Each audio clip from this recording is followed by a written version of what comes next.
I'm on Capitol Hill standing outside an appropriations subcommittee hearing on protecting religious freedom abroad. Oklahoma Senator James Lankford is a member of that subcommittee and has stepped out to chat with us. Senator, what are you hoping to achieve today? Yeah, we have to be able to centralize our focus more than anything else. Right now we seem very distracted in our foreign policy. It is a basic American value that we believe in the freedom of religion for all people, of all faiths or of no faith at all.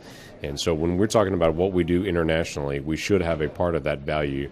Everywhere where we have foreign aid, everywhere where we're engaged diplomatically, we should be promoting this freedom of religion. So today is talking about specifically appropriations and how we appropriate dollars. Are those dollars being used to promote freedom of religion? Give folks at home an idea of generally how the U.S. spends money to promote religious freedom abroad. Yeah, the U.S. always should spend money internationally focused on American interests. I mean, it extends our values and our sense of principles anywhere else in the world where we engage in any kind of foreign aid. A basic part of our value, as I mentioned before, is that freedom of religion. So that would be in trade policy, for instance. Before we do a trade agreement with Vietnam, we should establish that you can have a blocking of churches and of the movement of faith within your country and still have a trade agreement with the United States.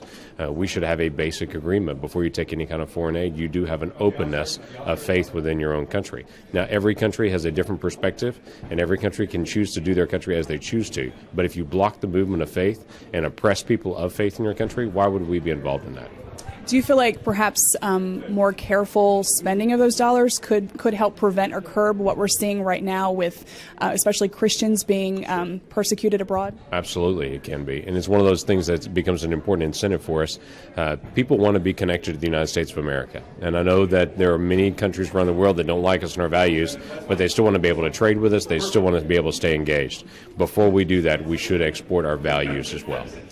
And as you've mentioned, I mean, I'm just kind of summarizing this, promoting religious freedom is a national security issue, right? It is, actually. If we find places where there's faith and there's a diversity of faith, you're going to also find economic success and all those other things as well. So that brings more stability to what happens worldwide.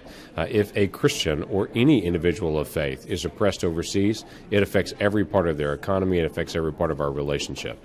So it's important that we actually establish people of faith should be able to live out their faith and not be confined to say you can have faith in your worship, but not actually in your day-to-day life.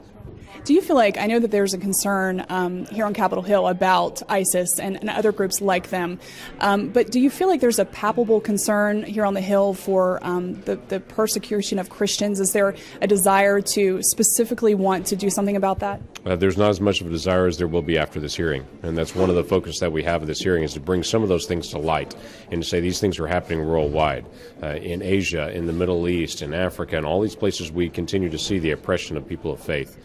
So it's extremely important that we bring it to light because we have to make decisions on how we spend Americans' tax dollars and exactly how we handle our foreign policy.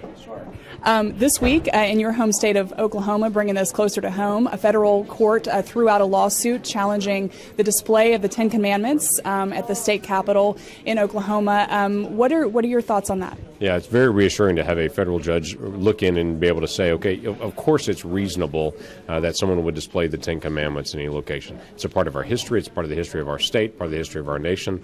Every single day when the House of Representatives meets, there's a big statue of Moses looking in on the House chambers every single day. I mean, it's a part of our culture and always has been. For a nation of laws, we look back at it and say, we're the foundation of our laws. Many of them are built on the Ten Commandments. So a reasonable thing. Glad to be able to see a court line up with that as well.